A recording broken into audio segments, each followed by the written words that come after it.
Get ready with me first time பண்ணுறேன். நான் நிறைய ஆர்டிஸ்ட் பண்ணியிருப்பேன், பட் நான் இதுதான் ஃபஸ்ட் டைம். அது இந்த சேனலோட இருக்கணுன்றது தலையெழுத்து போல. மேக்கப் அலர்ஜின்றதுனால பெருசாக வந்தது இல்லை. சஞ்சய் சார் வந்துட்டு என்ன சொன்னாருமே, why don't you try something new, புதுசாக எதாவது பண்ணு, நீ டெய்லி இதே இருந்து ரொம்ப ஒரு மாதிரியே தெரிய அந்த வில்லத்தனமே தெரிய மாட்டேங்குது. சரி, இப்போ நம்ம வந்து ட்ரெடிஷ்னலாக இருக்கிற லுக்குக்குன்னு சொல்லிட்டு வரும்போது இந்த ஹேர் ஸ்டைல் வந்து இது பெருசாக ஒன்றும் இல்லை, பட் நார்மலாக நான் இந்த ஹேர் ஸ்டைல் இந்த சீரியலுக்கு மட்டும்தான் ஃபஸ்ட் டைம் பண்ணுறேன்.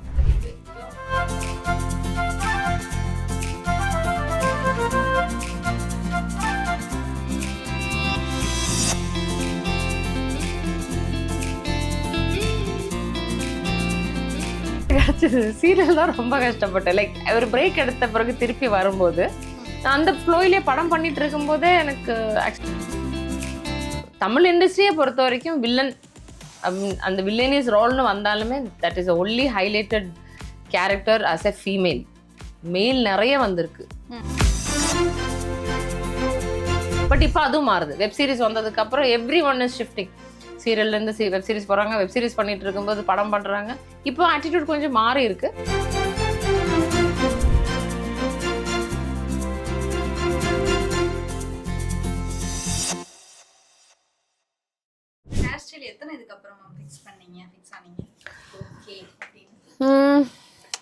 இந்த ஹேர் ஸ்டைல் வந்து இது பெருசாக ஒன்றும் இல்லை, பட் நார்மலாக நான் இந்த ஹேர் ஸ்டைல் இந்த சீரியலுக்கு மட்டும்தான் ஃபஸ்ட் டைம் பண்ணுறேன்.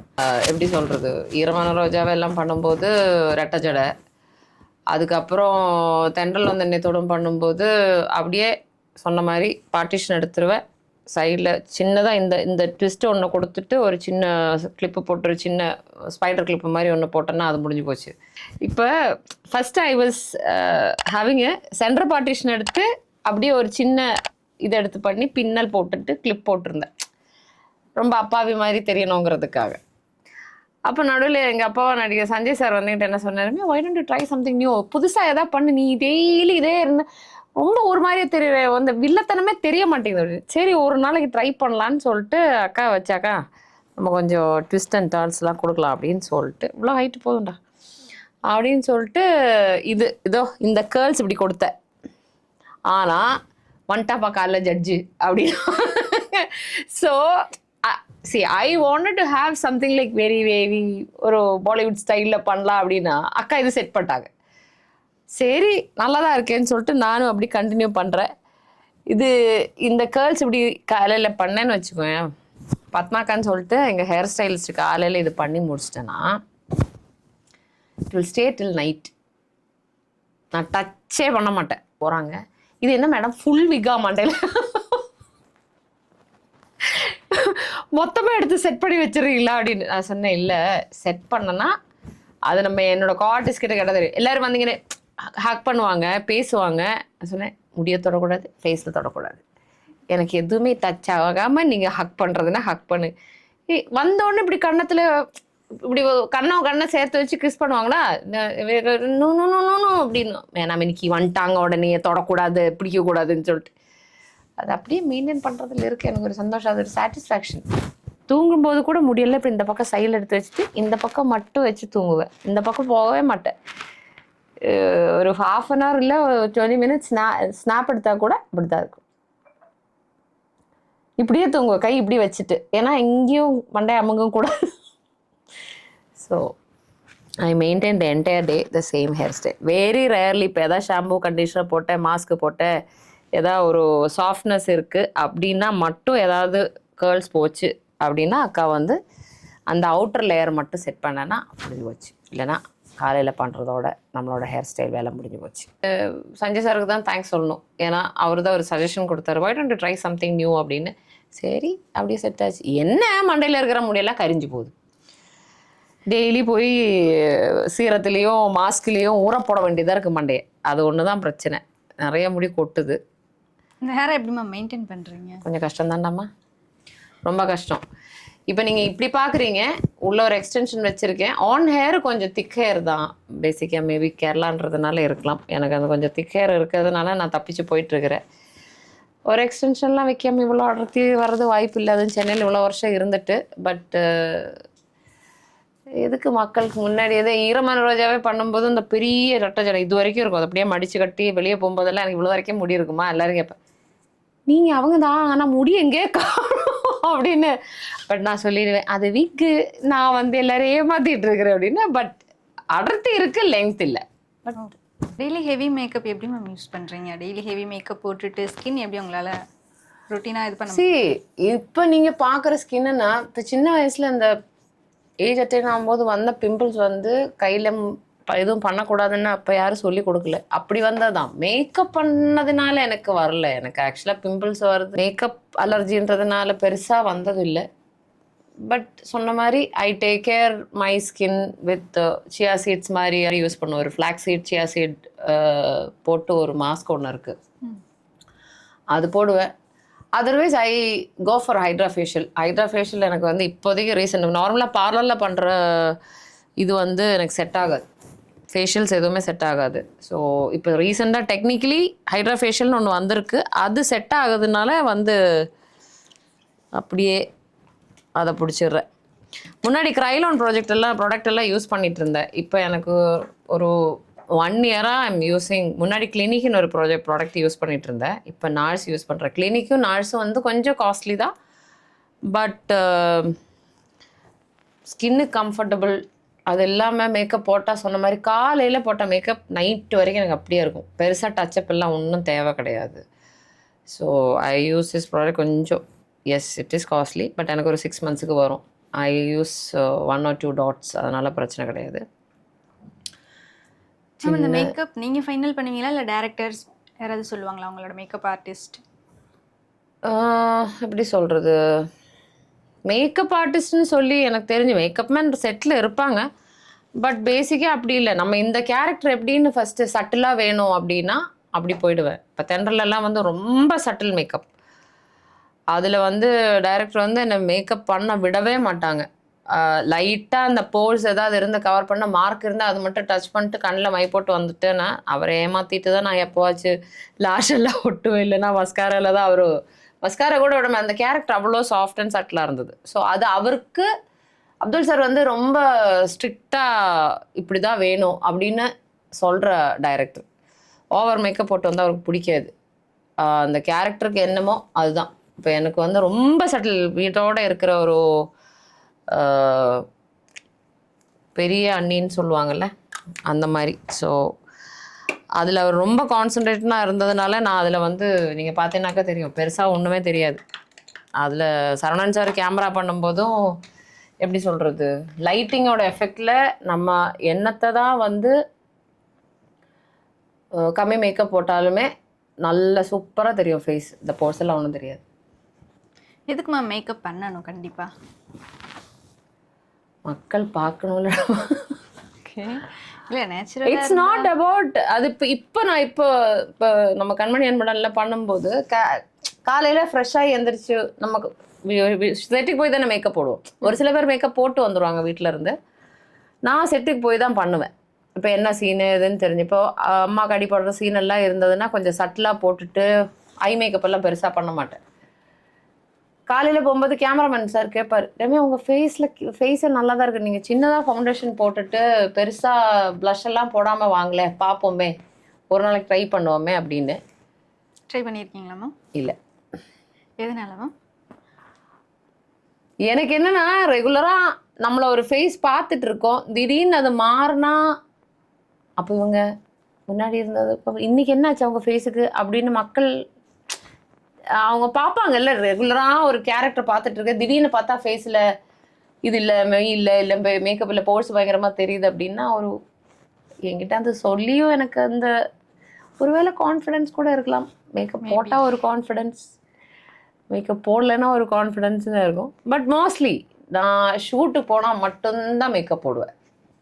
If I go anywhere outside, எப்படி சொல்கிறது, சும்மா சூப்பர் மார்க்கெட் போகும்போதெல்லாம் மேக்கப் போட்டு அப்படி போகவே மாட்டேன். எனக்கு அது பிடிக்கவும் பிடிக்காது. இப்போது எப்படி இருக்குது, இந்த செகண்ட் ஸ்டாண்ட் ஒன்று மட்டும்தான் இருக்கும், கழுத்தில் செயின் இருக்காது,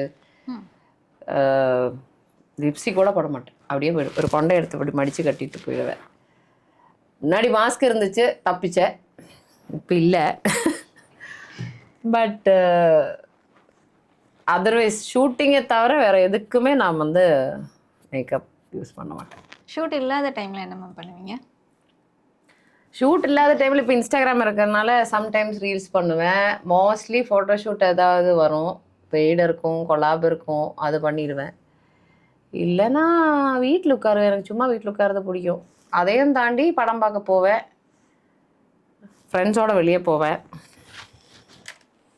இந்த எப்படி சொல்கிறது, கொஞ்சம் ஹைப்பர் ஆக்டிவ்னு நினைக்கிறேன் நான். எனக்கு எப்படி சொல்கிறது, சண்டே ரொம்ப சோம்பேறித்தனமாக இருந்தால் மட்டும்தான் வீட்டில் இருப்பேன். இல்லைன்னா ஏதாவது ஒன்று இப்போ சொன்ன மாதிரி 3 months once I will do a hydra facial. So அதுக்கு போவோம். அதான் ஃப்ரெண்ட்ஸை பார்க்க போவேன், படம் பார்க்க போவேன். காசு இல்லைனாலும் சும்மா விண்டோ ஷாப்பிங் பண்ண போவேன். பேசிக்காக சும்மா இருக்கிற டைம் கம்மி. இல்லைன்னா சமைப்பேன் நல்லா. எனக்கு பிடிக்கும் நல்லா சாப்பாடு சமைச்சு சாப்பிட்றது. அதனால் அதுலேயும் டைம் போகும். எல்லோரும் வீட்டில் இருந்தால் சும்மா இருக்க மாட்டியா அப்படின்னு கேட்பேன். இல்லை, ஒரு 5-6 டிஷ்ஷு பண்ணி ஃப்ரிட்ஜில் தள்ளிடுவேன். ஏன்னா அடுத்த கொஞ்ச நாளைக்கு நான் என்னை யாரும் டிஸ்டர்ப் பண்ணக்கூடாது. சூடு பண்ணி சாப்பிட்றதுல தப்பு கிடையாது, ஃபுல் டைம் கிச்சனில் நிற்கிறது தான் பிரச்சனை. இந்த கேரக்டர் ஃபஸ்ட்டு பண்ண ஆரம்பிக்கும்போது ரொம்ப திக்காக இது போட்டிருந்தேன், ஐலைனர். போக போக எனக்கு தோணுச்சு அது வேண்டாம் அப்படின்னு. இப்போ அதனால் ரொம்ப தின்னாக ஒரு மாதிரி எப்படி சொல்கிறது, நம்ம இந்த கேட்டை மாதிரி லைட்டாக போட்டுட்டு முடிச்சிருப்பேன். நான் எல்லாருமே பவுடர் போட்டு முடித்த பிறகு ஸ்ப்ரே பண்ணுவோம். நான் பவுடர் போடுறதுக்கு முன்னாடி ஸ்ப்ரே பண்ணி அதை கொஞ்சம் ட்ரை பண்ண பிறகு தான் ஃபிக்ஸிங் பவுடர் போடுவேன். ஒரு சில ஆக்டர்ஸ்லாம் தூங்க போகிற ஷாட்டுக்கெலாம் அதிகமாக ஹெவி மேக்கப் போட்டு போவாங்க. அதை பற்றி நீங்கள் என்ன நினைக்கிறீங்க? என்னையே வச்சு கலாய்க்கிற மாதிரி இருக்கு, பட் ஓகே. இப்போ சீரியல்னு வரும்போது நம்ம அந்த இதுக்கு யாரும் யோசிக்கிறது இல்லைன்றது தான். இப்போ சினிமான்னு வரும்போது நம்ம மாற்றிடுறது. சீரியல்னு வரும்போது என்றைக்குமே அந்த தூங்க போகிற சீனில் யாருக்குமே மேக்கப் கம்மியாக போடும். இப்போ என்னோடதுன்னு வச்சுக்கோயே, நம்ம சீரியல்லே தூங்குற சீன் ஒன்று இருந்துச்சு ஆக்சுவலாக. அதில் சரி, நம்ம தூங்க போகும்போது எப்படி இருக்கும், இப்படிலாம் தூங்க போக மாட்டோம்ல, ஒரு கொண்டையை போட்டு கட்டிட்டு தூங்கும். நான் அது பண்ணலை, அதனால் அந்த சீனை கேன்சல் பண்ணிட்டாங்க, நம்ம தூக்கி போட்டாங்கன்னு கேள்விப்பட்டேன். என்ன பண்ணுறது, அது அன்றைக்கி யோசிக்கலை, நான் வேணும்ன்ட்டே பண்ணல, but by accident it happened. அதுக்கப்புறம் இப்போ தெளிவாக இருக்கேன். தூங்க போகிற சீனு, தூங்கி எந்திரிச்சு ஓடி வர சீனு, அதாவது இம்மீடியட்டாக நைட்டு திருட வர சீன், இல்லைன்னா ஓடி நம்ம தூக்கத்துலேருந்து ஓடி வர மாதிரி சீன்ஸ் எல்லாம் இருக்கும்ல, அந்த மாதிரி சீனில் நானே தெளிவாக ஒரு கொண்டையை கட்டிடுறது, லிப்ஸ்டிக் எல்லாம் கொஞ்சம் தொடச்சிட்டு, ஐ மேக்கப் எல்லாம் கொஞ்சம் ரப் பண்ணி, ஃபேஸில் இந்த வெட் க்ளாத் வச்சு லைட்டாக இருக்கிறது கொஞ்சம் சட்டிலாக்கிடுவேன். மொத்த மேக்கப்பை தொடச்சி அப்புறம் மயூரி வேறு யாரோ நடந்து வர்றாங்கன்னு பப்ளிக்கு ஃபீல் ஆச்சுன்னா, அதனால் அந்த ரிஸ்க் எடுக்க மாட்டேன். பட் சொல்கிறேன், ஃபைனல் டச் புருஷன் பிரிஞ்சு போனாலுமே நம்ம ஒரே ஒரு குங்குமத்தில் வீட்டில் இருந்தாலுமே கல்யாணம் ஆகிடுச்சின்னு ப்ரூவ் பண்ணுறதுக்கு இது வச்சுருவோம். எங்கள் சீரியலில் என்னோடய புருஷன் நடிக்கிறது இப்போதைக்கு வர்றதில்லை, அவருக்கு ஒன்லைன் வர்றதில்லைன்னு நினைக்கிறேன். இல்லை என்ன ஸ்டோரின்னு தெரில, ஒரு வேளை இனிமேல் ட்விஸ்ட் ஆகிட்டானா அவர் திருப்பி வந்தாலும் வரும். ஸோ அதனால் என்ன தான் புருஷன் கூட பிரிஞ்சிருந்தாலுமே குங்குமம் வேணும்ல, அதனால் அது மட்டும் ஃபைனல் டச், அவ்வளோதான். இப்படி தான் மயிறு ரெடியாகும். இனிமேல் தாலி செயின் வேணும், சின்னதாக ஒரு செயினை போட்டு ஒரு கம்மலை போட்டோன்னா மயிறு ரெடி.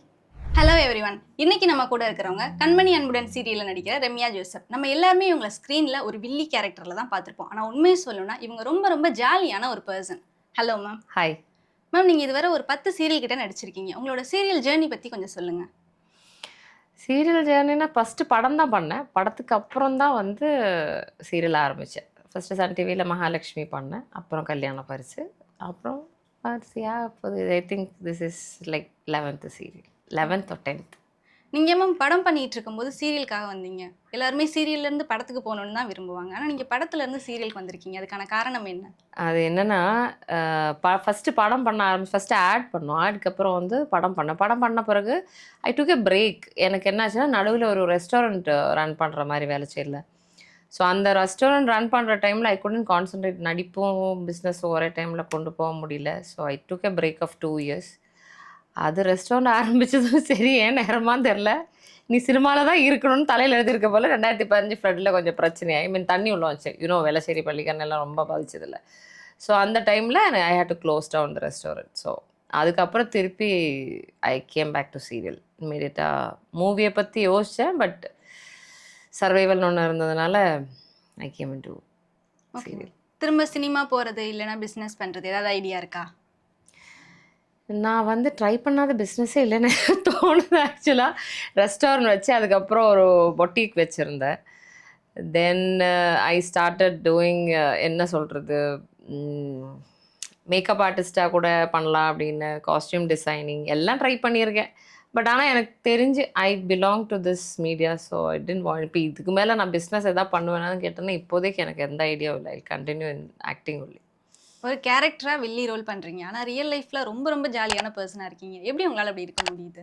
ஏன்னா மேக்ஸிமம் கேரக்டர் எப்படி இருப்பாங்களோ அதே மாதிரி தான் ரியல் லைஃப்லயும் அவங்க பண்ணிட்டே சான்ஸே இல்ல. இத நான் ஒத்துக்கவே மாட்டேன். எனக்கு face by birth I got a rough face. Like பார்க்குறவங்களுக்கு வந்து இவங்க கிட்ட இப்ப நான் சாஃப்ட் கேரக்டர் பண்ணியிருக்கேன். சத்யால பண்ணியிருக்கேன். முள்ளு மலர்ல பண்ணியிருக்கேன். தென் தென்றல் வந்த நேரத்தோடும் வந்து இருக்கிறதுலயே ரொம்ப ரொம்ப சாஃப்ட் கேரக்டர். அது போகும்போது எப்படின்னா, அப்படி இருக்கிற ஒருத்தங்களுக்கு வந்து நெகட்டிவ் பண்ண முடியாது அப்படின்னு ஒண்ணு இல்ல. அது ஆக்டிங் மட்டும்தான். ஆக்ஷன்ல மட்டும்தான் நான் நடிப்பேனே தவிர, அதர்வைஸ் எனக்கு வந்து அந்த வில்லத்தனம் வாழ்க்கையில இதுவரைக்கும் வந்ததில்ல. என்னை யாராச்சும் நோகடிச்சுட்டு போனா, ரொம்ப டார்ச்சர் அப்படின்னா மட்டும்தான் என் வாயிலிருந்து ஏதாவது திருப்பி ஏதாவது ஒரு பதில் வருமே தவிர, otherwise I am very good. சினிமாக்கும் சீரியலுக்கும் இருக்கிற வித்தியாசம் என்ன மேம்? நீங்க எவ்வளவு ஸ்ட்ரகிள்ஸ்லாம் ஃபேஸ் பண்ணியிருக்கீங்க? சினிமா ஆக்சுவலா எனக்கு சினிமா ஈஸியா கிடைச்சது. சீரியல் தான் ரொம்ப கஷ்டப்பட்டேன். லைக் ஒரு பிரேக் எடுத்த பிறகு திருப்பி வரும்போது, ம். நான் அந்த ஃப்ளோயிலே படம் பண்ணிட்டு இருக்கும்போதே எனக்கு ஆக்சுவலி சன் டிவில ஆஃபர் வந்தது. அப்போ எனக்கு சீரியல்ல உள்ள இன்ட்ரெஸ்ட் இல்லாம தான் இருந்தது. படமே பண்ணிக்கலாம் அப்படின்னு. அதுக்கப்புறம் ரெஸ்டாரண்ட் வந்தேன். ரெஸ்டாரண்ட்டுக்கு அப்புறம் திருப்பி மீடியாக்குள்ள வரும்போது, ஐ டோன்ட் நோ, எனக்கு திடீர்னு வந்து சீரியல் பண்ணலாம். ஓகே. லைக் மந்த்லி ஒரு 10 டேஸ் 15 டேஸ் ஒர்க்கு. அதனால அது அப்படி இருந்தா போதும். மீதி வந்து ஃபேமிலியோட இருக்கலாம் அப்படின்னு யோசிச்சேன். அப்ப நான் கல்யாணம் பண்ணல. ஸோ எனக்கு அப்படி ஒரு இது வரும்போது சீரியலுக்குள்ள வர்றது தான் எனக்கு பெரிய போராட்டமா இருந்தது. ஐ ஃபெல்ட் ஸ்ட்ரகிள்னா எப்படி, நம்ம ஆடிஷன் கொடுக்கணும். இப்போ சினிமாலே ஆடிஷன் கொடுக்கணும் இல்லைன்னு இல்லை. பட் ஆனாலுமே ரொம்ப அது ஒரு வாய்ப்பு கிடைக்கிறதுக்கு ரொம்ப ரொம்ப தேட வேண்டியதா இருந்துச்சு. அதுல மன்னார்ன்னு ஒரு படம், ஃபர்ஸ்ட் படம் மன்னார்ன்னு ஒரு படம் பண்ணேன். அப்பக்குட்டி சார் கூட. அந்த படத்துல லீடா கிடைக்கும்போது கூட எனக்கு இந்த அளவுக்கு ஆடிஷன் ஃபீல் பண்ணல. But then when it comes to serial, so many still இப்ப கூட இவ்வளோ 15 சீரியல் பண்ணியிருக்கேன். நான் ஒரு 8 படம் பண்ணியிருக்கேன். மலையாளத்துலயும், தமிழ்லயும் சேர்த்து. பட் ஸ்டில் ஒரு கேரக்டர்ன்னு வரும்போது I go for auditions. I have to go through. அது வந்து ஐ மீன் இப்ப பார்க்கும்போது பெரிய பெரிய ஆர்டிஸ்ட்டும் எல்லாருமே வந்து பாம்பேல இருந்து எல்லாருமே கொஞ்சம் ஃப்ரெண்ட்ஸ் காஸ்டிங் எல்லாம் இருக்கு. அவங்க சொல்லுவாங்க. Still top heroines and heroes are I mean no I'm not talking about the Shahrukh or Aamir Khan அந்த மாதிரி சொல்லலை. பட் கீழே இருக்கிறவங்க இன்னும் வந்து ஒரு வெப் சீரிஸ் ஆகட்டும் ஏதாவது ஒன்று அவங்க அந்த காஸ்டியூம் போட்டு they are doing the audition. அப்போ நான் யோசிச்சேன் பரவாயில்ல, time you have to do it. ஒரு சினிமாக்கு இப்போ புதுசா வர்றாங்க, ஒரு ஜூனியர் ஆர்டிஸ்டா ஜாயின் பண்றாங்க அப்படின்னா, அவங்களுக்கு நிறைய ஸ்ட்ரகிள்ஸ் இருக்கும், நிறைய ஃபேஸ் பண்ண வேண்டியது இருக்கும், ப்ராப்ளம்ஸ் இருக்கு அப்படின்னு சொல்றாங்க. அதை நீங்க எப்படி பாக்குறீங்க? அது உண்மையிலேயே இருக்கா? ஸ்ட்ரகிள்ஸ்னா நீங்க என்ன மீன் பண்றீங்க?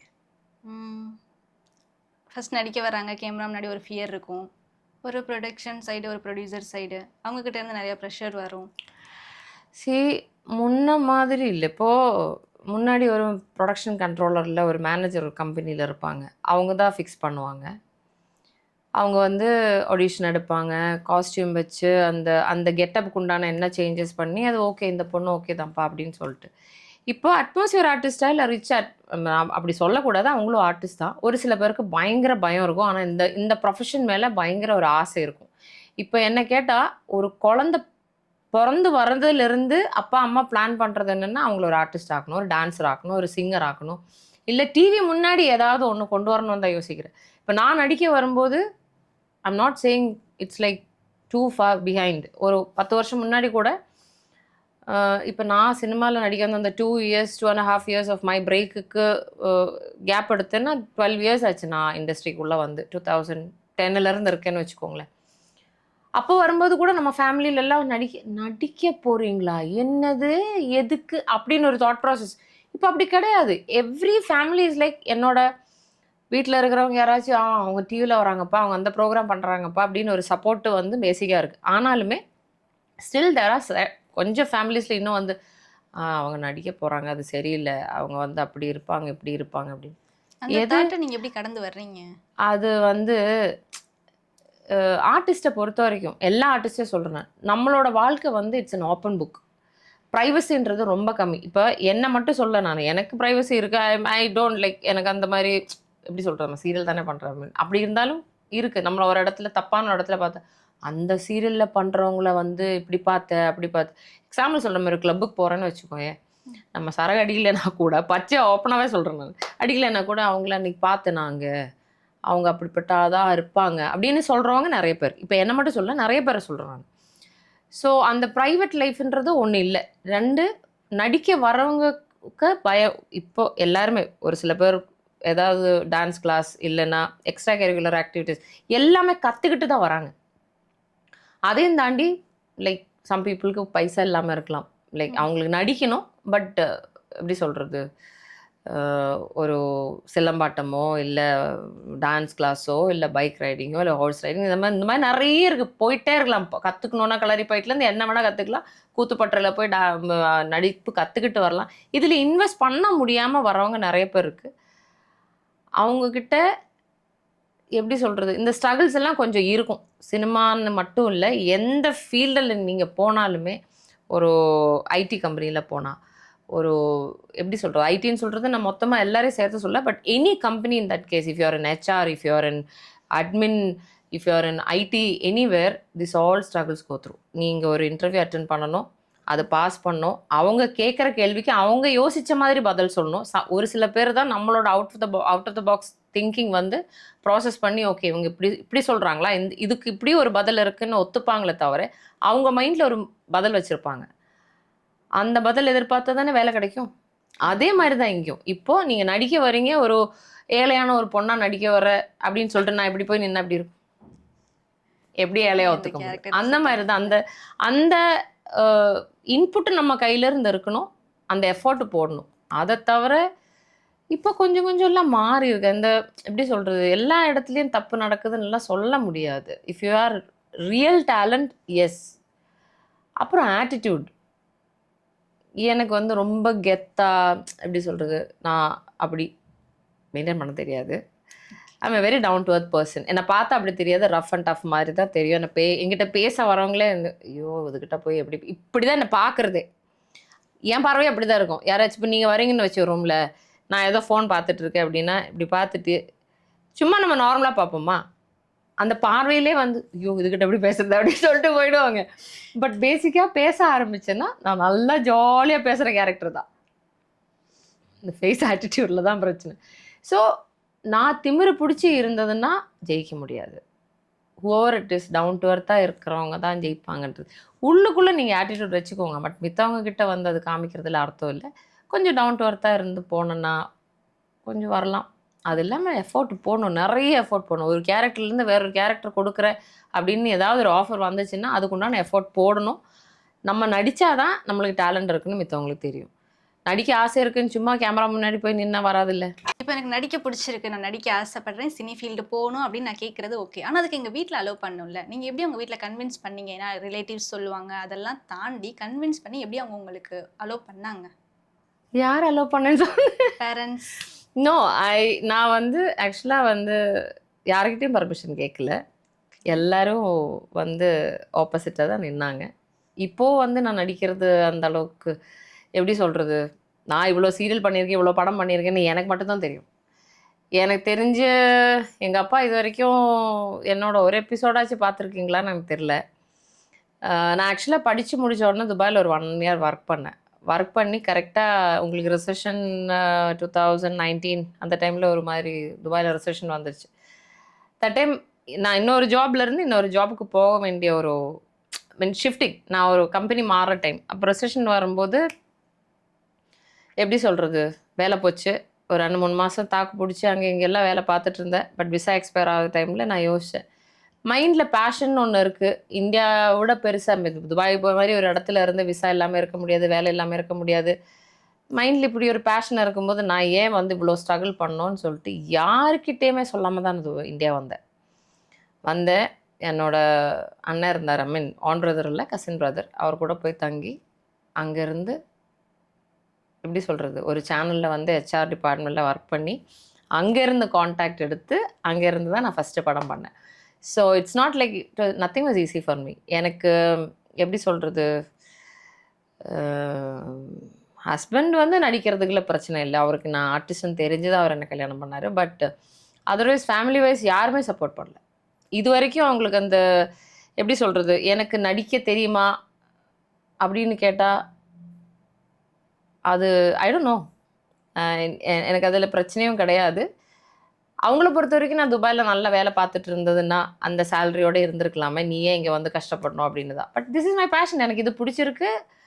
அவங்களுக்கு இது பிடிக்கலன்னா எனக்கு பிரச்சனை இல்லை. ஓகே மேம், நீங்கள் ஒரு மலையாளியா? மலையாளம் சீரியல் பண்ணியிருக்கலாம், எதுக்காக தமிழ் சூஸ் பண்ணீங்க? நல்ல கேள்வி. ஆக்சுவலாக வந்து தமிழில் வந்து ரொம்ப மரியாதை. இப்போது வாங்க போங்க அம்மா, இது நான் மலையாளத்தில் யாருமே வந்து தப்பு சொல்ல. பட் அங்கே எப்படின்னா, நான் படம்லாம் பண்ணியிருக்கேன், இந்த வாடி போடின்னு கூப்பிட்றது, இந்த ரெஸ்பெக்ட் இல்லாமல் பேசுகிறதெல்லாம் எனக்கு கொஞ்சம் பிரச்சனை இருக்குது. அது என்னோட ஆட்டிடியூட் ப்ராப்ளம் தான். பட் அதையும் தாண்டி இப்போ மாறி இருக்கு கேரளாத்தில், மலையாளத்தில் மாறி இருக்கு. எல்லாருமே மேம் இல்லை அந்த பேர் சொல்லி கூப்பிட்றதுன்னு இருக்கும். அதையும் தாண்டி ஆக்சுவலாக நான் படித்தது கோயம்புத்தூரில் தான்.